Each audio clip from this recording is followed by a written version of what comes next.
ای مسلمانان، تاسې به د مال او سر دواړو په ازموینه کې واچول شي او تاسې به له اهل کتابو او مشرکانو څخه ډېرې ځورونکې خبرې واورئ.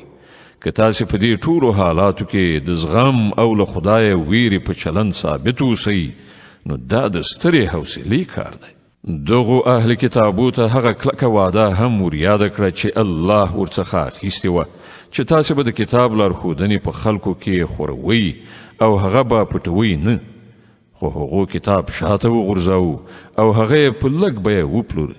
څومره ناکاره راکړه ورکړه ده چې دوی یې کوي.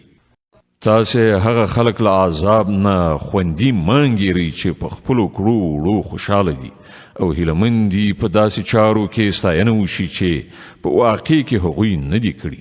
په حقیقت کې د هغو لپاره دردناکه سزا تیاره ده.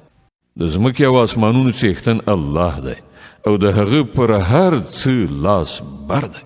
د ځمکې او اسمانونو په پیدایښت او د شپې او ورځې په تګ راتګ کې د هغو پوهانو لپاره ډېرې نښانې دي چې په ولاړې ناستې او ملاستې هر حالت کې خدای یادوي او د اسمانونو او ځمکې په ساختمان کې غور او فکر کوي.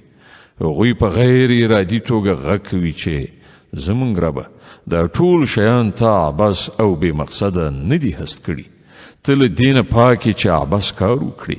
نو ای ربه موږ د دوزخ له عذابه وژغوره.